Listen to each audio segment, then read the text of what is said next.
Hey everyone. Welcome back to BioNexus Head podcast series Autism Uprooted.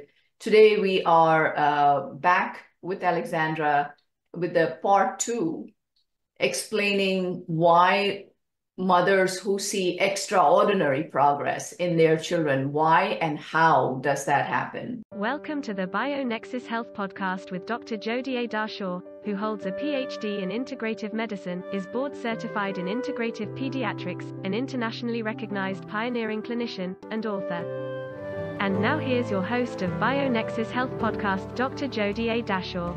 Hi, Alexandra. Welcome back.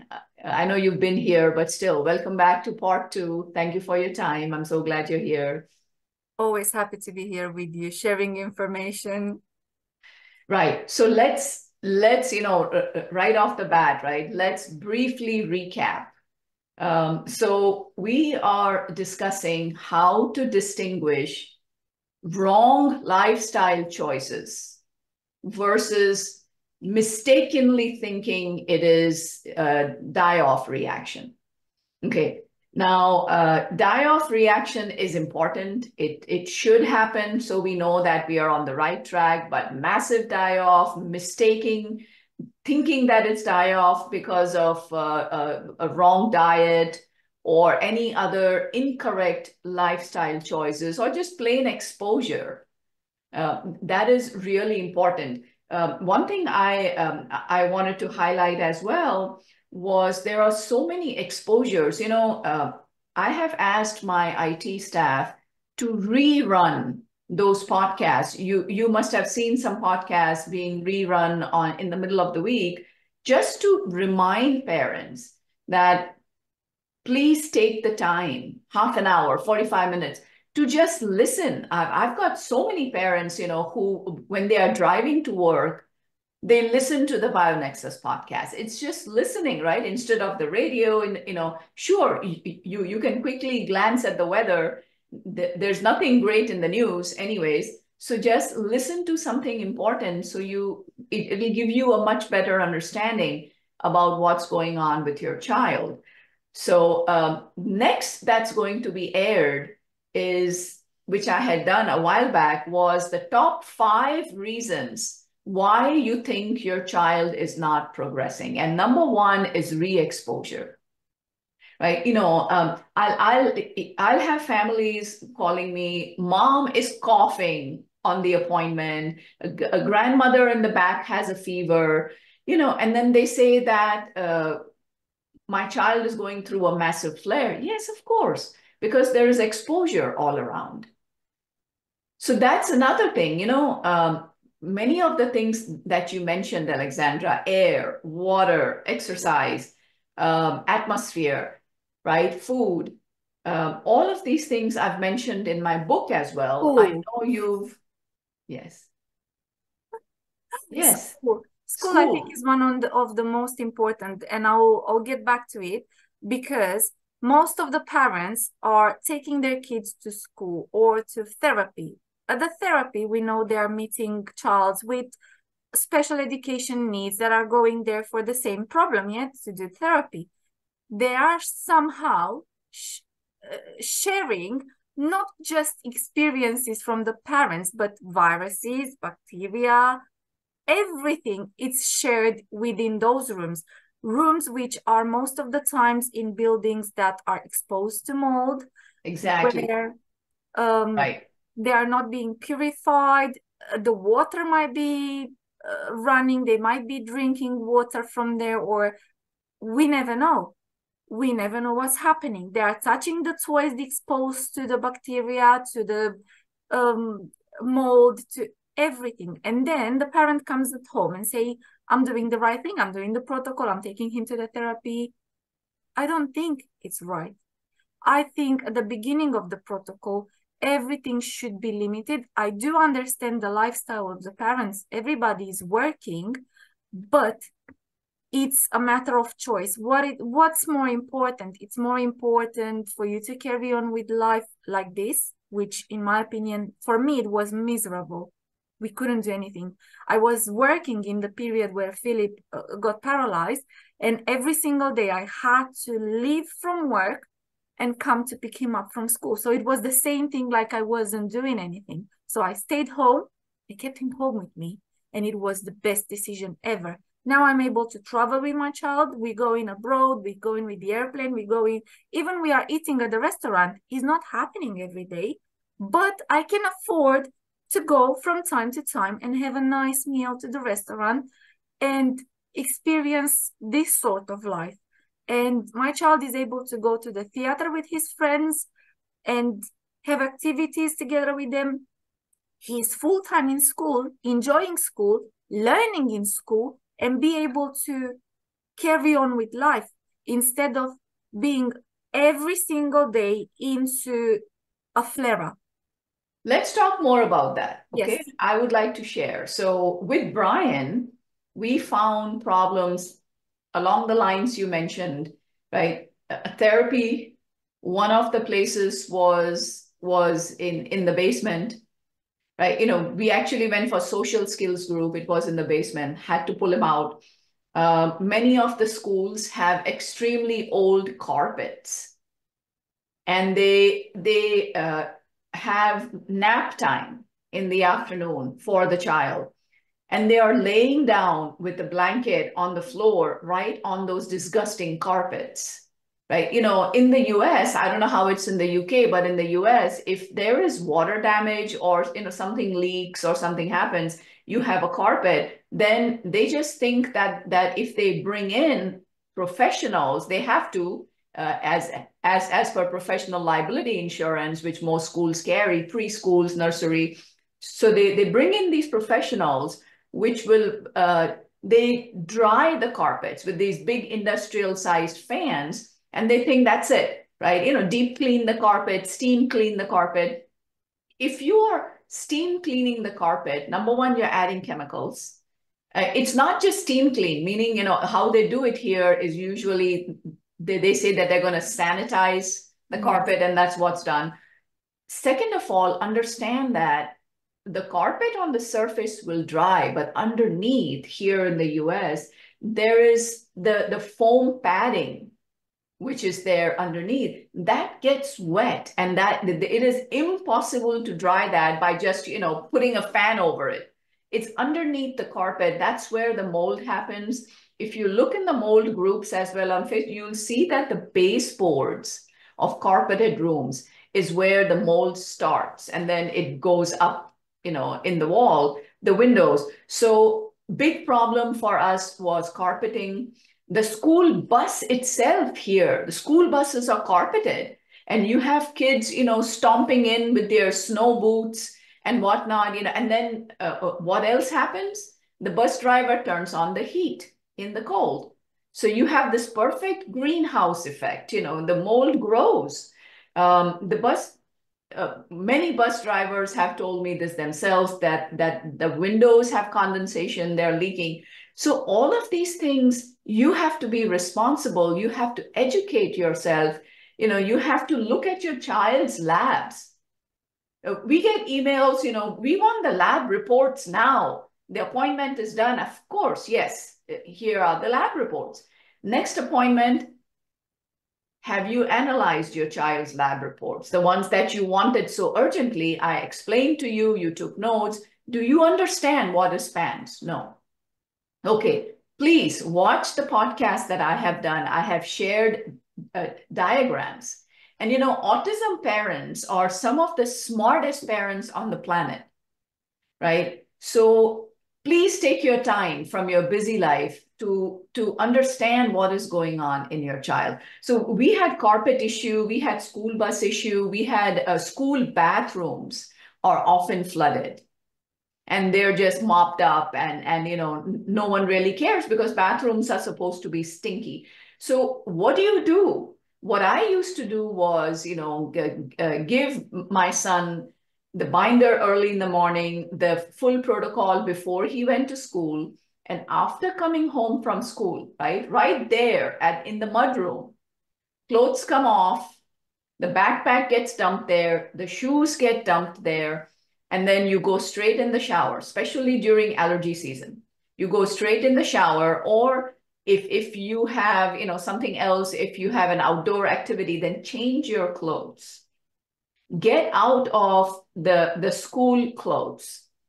And in the beginning, we had to use Formula 2 in the shampoo, in the conditioner, in the bath, to get that extra cleanse with the mold.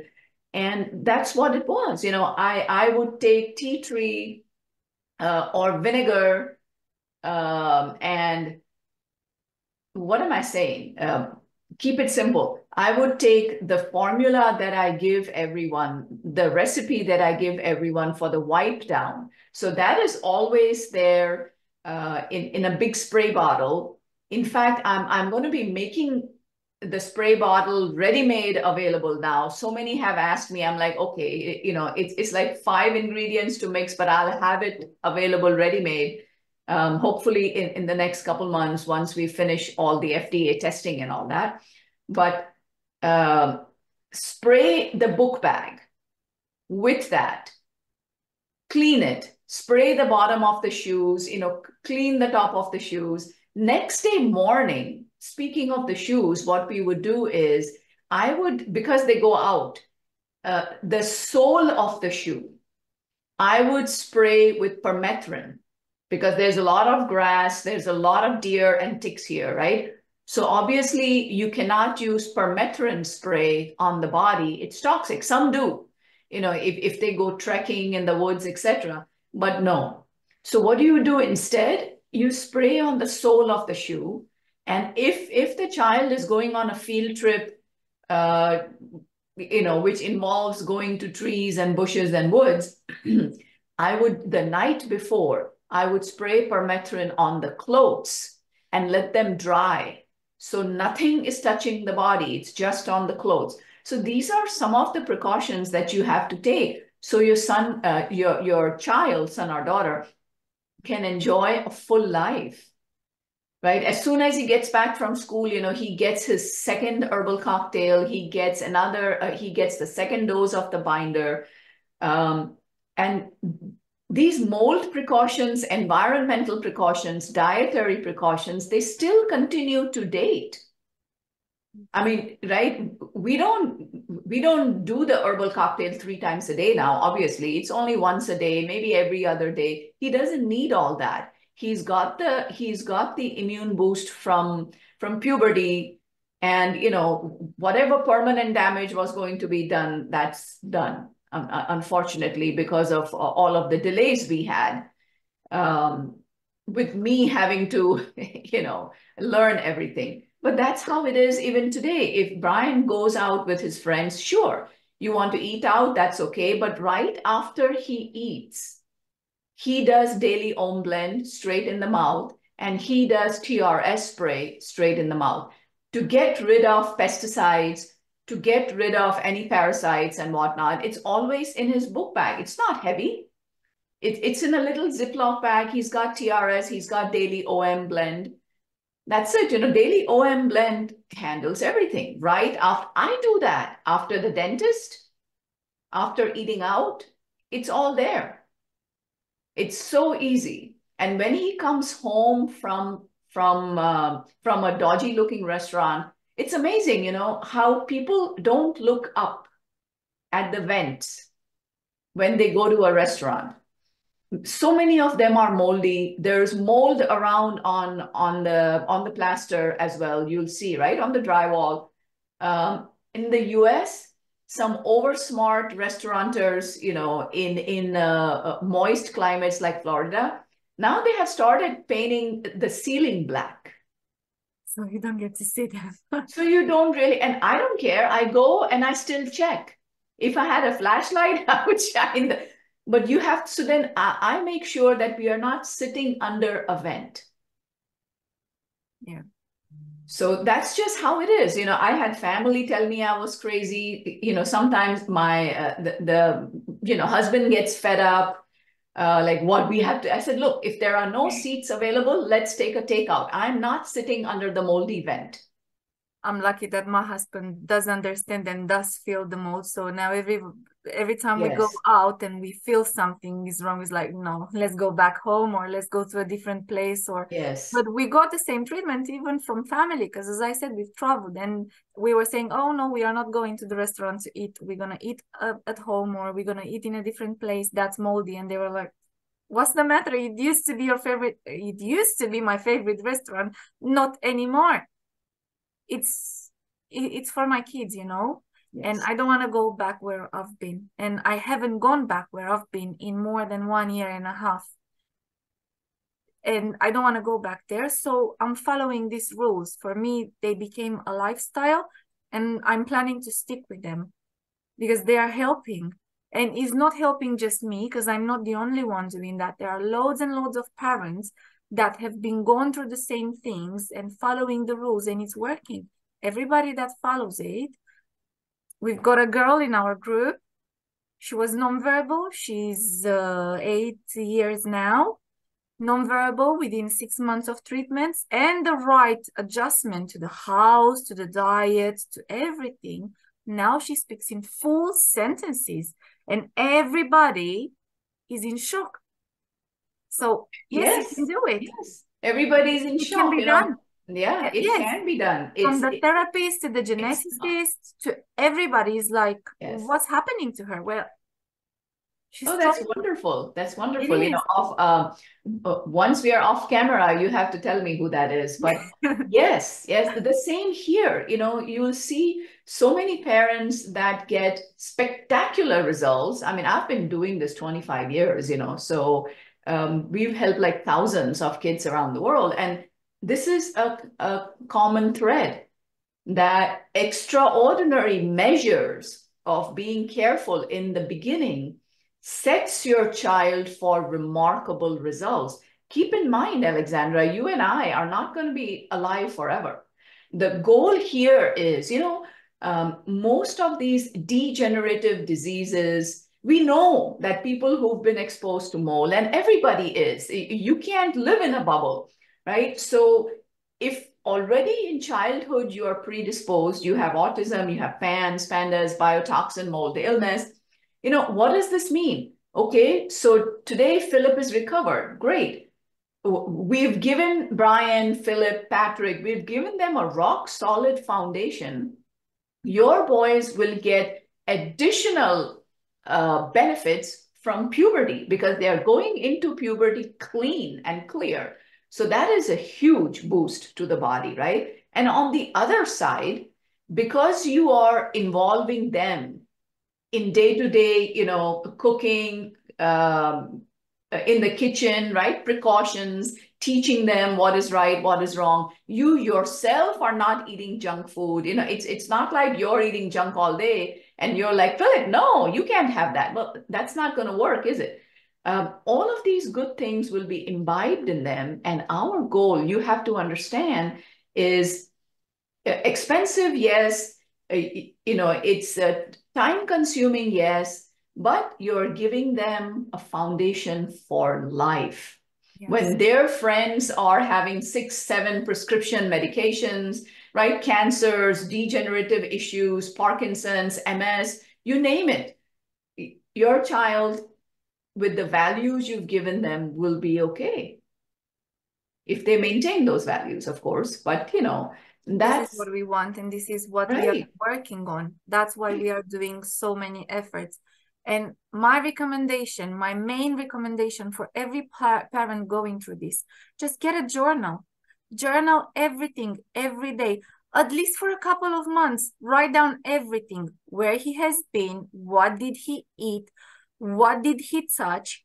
It's going to be time consuming, but it's going to give you the key of what's happening and what's the actual thing making him to go in a flare, in a die-off. Yes, it's not maybe all the time flare. It might be die-off, but if you've got it written down and you understand it, then you will know what to expect wherever you're going to start a new supplement or something else. You need to have this written down to look on it. And it's going to help you even not to look crazy in front of other people when they're going to see the kids recovered like they're doing now to Philip. Everybody's like, maybe he just had a bad period in life. Yes, a bad period that could have cost him his life. But yes, thanks God he's okay now. That's my main advice to all the parents. Just keep a journal, write down everything. Where is he going? What is he eating? Everything written down and read it. Whenever you go into a flare, go back and check the other flare and see what is common, because that's the thing that is making your child sick. And I can assure you, you're going to find the patterns. There is always patterns. I agree. Yes. Food, diet, air, water, environment, school, family members' health, students in the class, their health, the teacher's health, the atmosphere in school, right? Environment in school, that stress in the family, stress at school. I was speaking to one mom in Texas. All that she did was she moved from one school to another. And in fact, this other school is actually closer to her house. So now she can drive him and get rid of that moldy school bus. But the previous school always complains from the teacher. Now, this is a really smart kid. You know, so mom and dad were always stressed. Oh my God, what's going to happen today? What kind of a bad report? This child has made very good progress, and at home, no issues whatsoever. He It's been speaks. the same to Philip. Right. He speaks in sentences. He expresses his wants. In school, teachers like, oh, he's not focusing. He's ADHD. What they did was, mom was like, you know what? I firmly believe in my child. I have faith in Dr. Deshore, and I'm just going to request a school transfer. So she hired a lawyer. She transferred. And within a month at the new school, it's a whole new life for the child, because he was getting so stressed by constantly being yelled at. You know, I'm sure it wasn't yelling, but you know, criticism. The teachers were unhappy with him. Now, these new teachers, the only difference is that this classroom has one extra assistant teacher. So the poor teacher is not completely bogged down all alone, you know, with the stress. And unfortunately, the old teacher's stress was coming out on the kids, you know, who needed little extra attention. But it's a special needs class. You can't possibly, Alexandra, do you remember those days growing up? I mean, you know, first of all, I don't remember seeing autism. Exactly. Right? That's a big problem. Right. We don't then, remember you know, having kids like this in class, in school. We don't remember them in every year. We don't remember. You don't remember ADHD? What is that? No. We were having like naughty boys, but they were to a limit. You would have told them off and they would have stopped straight away. It wasn't any misbehaving in school or people just raising up and moving on the chairs. We never had that before. Yeah, we didn't either. You know, we had the backbenchers, you know, who would cause trouble. It's just because, I mean, I guess IQ differences, you know, but it was a really, we had patients with polio, right? I mean, there have always been people with disabilities. Yes, of course. Or but not it was like just this. The beginning of the exposure, and it was just them being a bit more exposed to that environment than the rest of us. The rest of us maybe were cleaning food, maybe them weren't eating that clean food or haven't been as much exposed. That's my only explanation. And you remember, as I have discussed, I have discovered the patterns in my family as well, because my grandmother got sick with knees pain. I don't know, she's got arthritis, yes, in her legs at 60. My mother has been at 50. I'm at 25, but Philip is at 2. So we've been like mainly all in the same time, but the difference is of 25 to 30 years between us. So this tells me that the exposure that we've been to, it makes us sick earlier and earlier. And that's my only explanation, even with the increase in the autism cases and all the other inflammatory disease that are here. This brings me to one question that your group had asked once about genetic problems. Can Dr. Dashore help with genetic problems? Yes. Now, yes, so it is important to understand that it is the epigenetics that is an extremely important key to all different kinds of genetic problems. It could be something which is more commonly seen, like Fragile X and Down syndrome, to more complicated um, genetic issues that many of our kids are diagnosed with, in addition to being on the spectrum, and God forbid, should there be a genetic issue that's discovered, then it's even more concrete. That's it. This is your child. There's going to be no improvement, no change. Get strong, deal with it, build a support system, right? Not true. Exactly. Can I interrupt you? Can I interrupt you? Yeah, go ahead. So I'll take the advantage to tell you this. We've got a child. He's got genetic conditions. So this is confirmed on the paper. The system in the country where he lives, they told the parents, we're going to take him away so you can carry on with your life and do whatever. The child was only banging his head on the floor. Started the treatment. We are 6 months apart from it. And now this child, not just that he's just going to school, he started speaking slowly. He's skating. He's doing puzzles and all that. Things that seem impossible a couple of months ago. The parents didn't even dare to dream of the kids being able to do that. So even with the genetic condition, is it still possible? Just look for the right help. And not just that, you as a parent do what is advised to. Follow the diet, clean the environment, and then you're going to see the changes. That is, yes. Very well said. Looking at epigenetics, if you are cleaning up your epigenetics, you know how they say, right? Sometimes a genetic condition, it skips a generation. But how does that happen? It's not automatic. It's not magic. It skips the generation that were looking after themselves. They were not eating fast food. They were not someone, I read this or heard this, but it really resonated with me, is that the fastest way to get to the pearly gates is through the golden arches.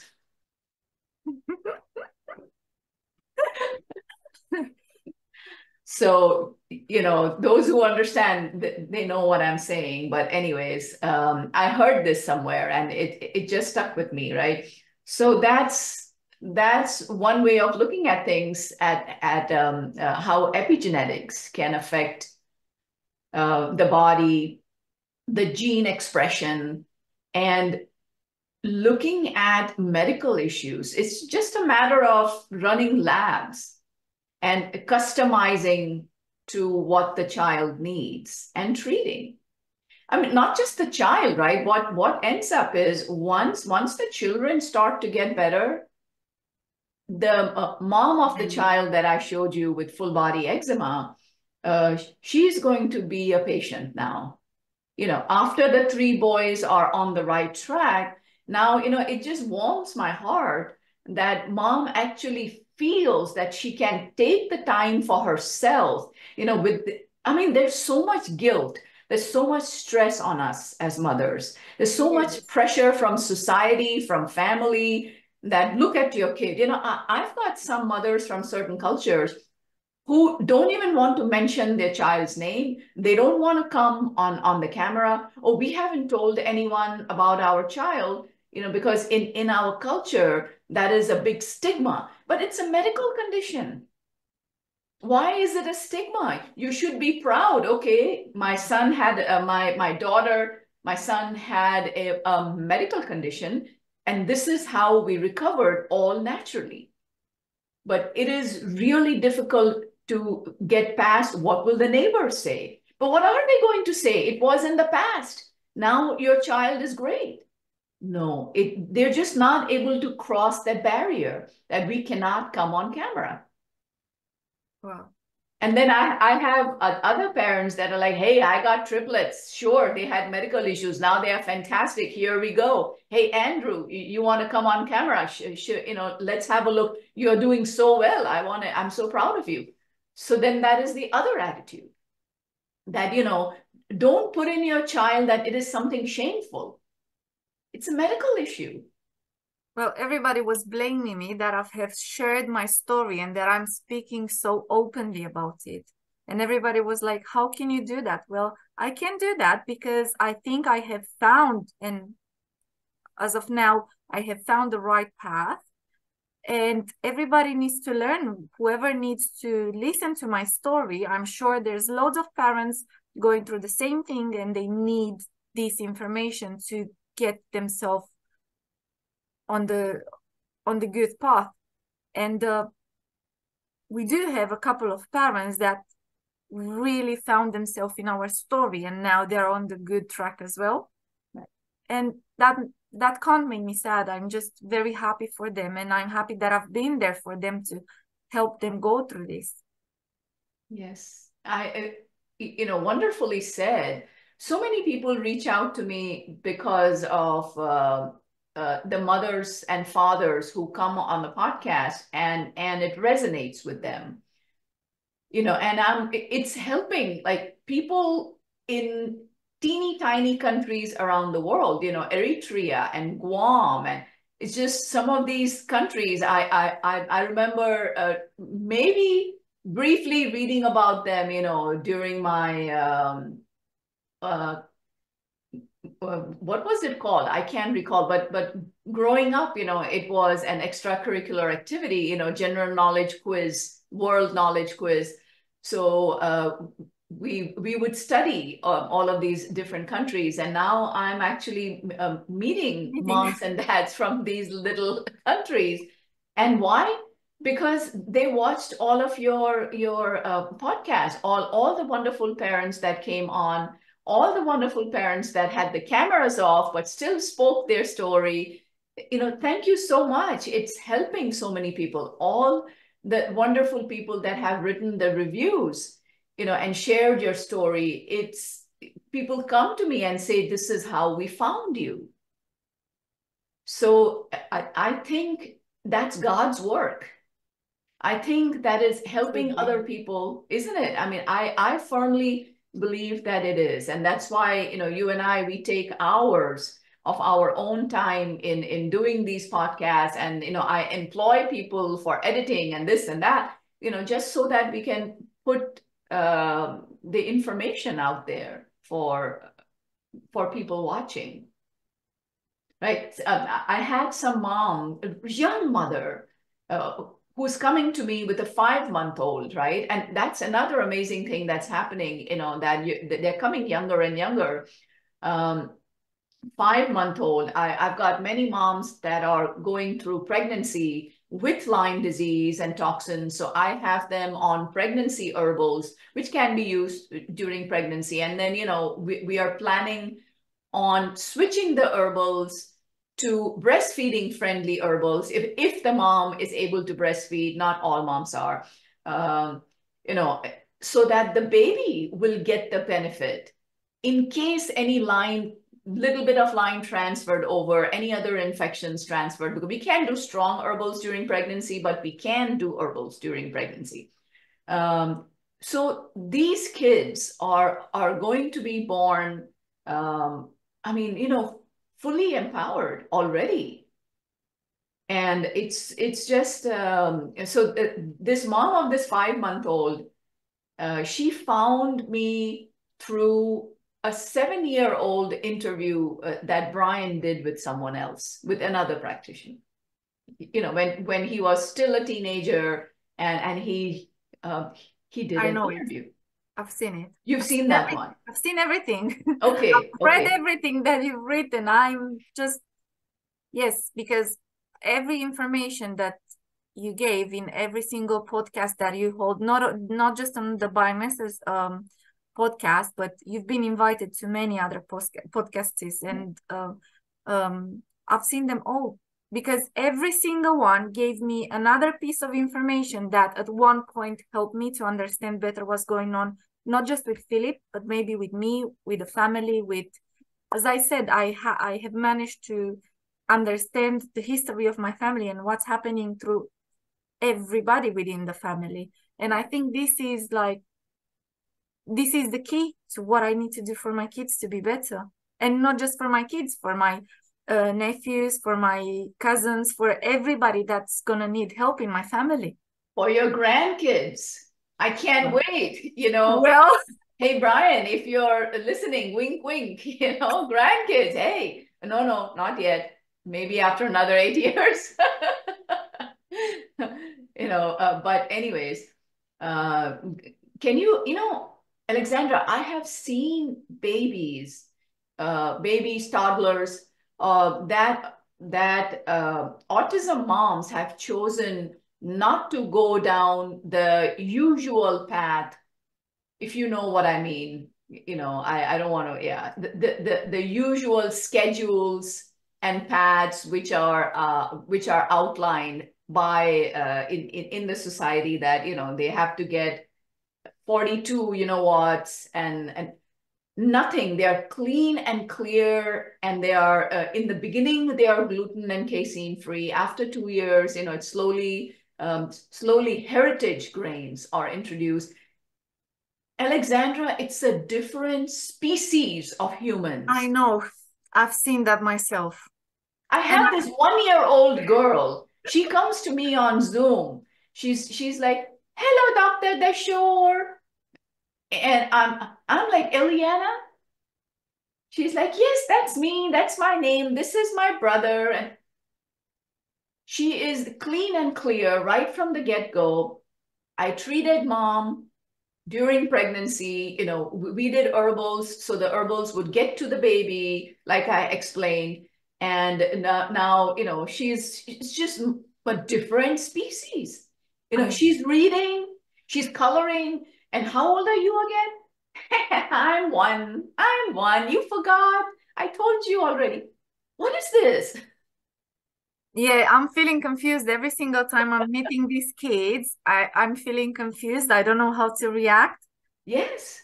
There is a bit of jealousy in my Well, yes, in my heart, is like, how, but I do understand, and I'm so happy that they've done this choice, and I'm so grateful that at least people started to understand what's happening and they are taking action. Yes, I can't wait for my mold and Lyme babies to be born, with the mothers. I've got one expecting, or I've got 3 expecting actually. I've got 3 expecting. I've got 11 moms in detox before trying to get pregnant, and it's so exciting. It's just that, and humbling, of course. Oh my God. When I say God's work, it gives me goosebumps, like God's work. It's being God's humble servant, and being able to help people, and to have this immense blessing and privilege to speak to such babies, to know that you had a little hand, a part on it, yes, with this new generation that's happening. It's so amazing. I have one mom from Trinidad and Tobago. That's another small country. I even forget how she found me. But amazing, she's expecting, and same plan. I can't wait to meet this baby. It's going to be such an amazing little boy. And I know she's expecting a boy, but oh my gosh, wow. I can only imagine sleeping nights, no colics, Right. and just thriving babies, Right. Right. Well, on that positive note of thriving babies, next generation, grandkids, amazing future. Let's Brian, wink, wink twice. Oh gosh. The best part that I feel about Brian is that, people tell me that they love it because I'm an experienced mom. They love it because they can have trust and faith, and understand that I understand what they've been through.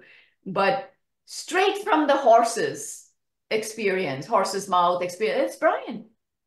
So his experience far exceeds mine. And I just can't wait for him to, start helping children so I can go and feed my chickens and my goats and my cows and, work on my herbals, my farm and teach practitioners. And I think you have a great future. If you ever wish to change your, change your profession or look for a side gig, but it's something that, it would be. Everybody tells me that, Yes. but I can't. I just want to recover everything that I've lost during these years. Yes. And I want to be done with it. Although I know I won't be able to just keep my mouth shut. I won't be able. I know. I I'm hope always you don't. trying. I'm always trying, but I can't. Whenever I'm seeing a mother with a child, I'm like, oh my Yes. goodness, what are you doing? Yes. Because I've been there and Yes. it's hard. And if you've got the information, just use it. Yes, somehow. that's true. That's true. All right, cool. So thanks so much. It was really spirited, invigorating, informing, inspirational discussion. So I'm so happy you No, were thank here. you for that. I've already taken notes of some other things that I've just found out, because every single conversation with you ends up with loads and loads of notes, and I don't know where you keep having all these tips and tricks, but thank you for them. And yes, let's see what the future is going to bring us, because I'm so excited Yes. about it. Yes, yes, likewise. So everyone, that's it. Thank you so much for watching. Keep smiling, keep reading, watching information, absorbing information, right? Empower yourself. And I will see you at the next episode of the BioNexus podcast. Bye for now. Namaste. Thank you for joining Master Herbalist Dr. Jodi A. Dashaw, Director of the BioNexus Health Clinic and BioNexus Herbals, on the BioNexus Health podcast, where we explore and share information and stories about recovering and healing from chronic and environmental illnesses such as mold biotoxin illness, Lyme disease, autism spectrum disorder, fatigue, Crohn's and colitis, mast cell activation syndrome, PANS, and more. Please help us grow our message by subscribing to our podcast channel and sharing the podcast on your social networks. For more information, visit bionexushealth.com. Information within this video, audio, or text, collectively known as the podcast, has not been reviewed by the FDA. Nothing within the podcast is intended as or should be construed as medical advice. Information is for general informational and educational purposes only. Consumers of the podcast should consult with their healthcare practitioners for medical recommendations. Seek the advice of a qualified healthcare provider. Do not disregard the advice of a healthcare provider based on any information from the podcast. The information within the podcast may contain information concerning dietary supplements or over-the-counter products that are not drugs. Our dietary supplement products are not intended for use as a means to cure, treat, prevent, diagnose, or mitigate any disease or other medical or abnormal condition.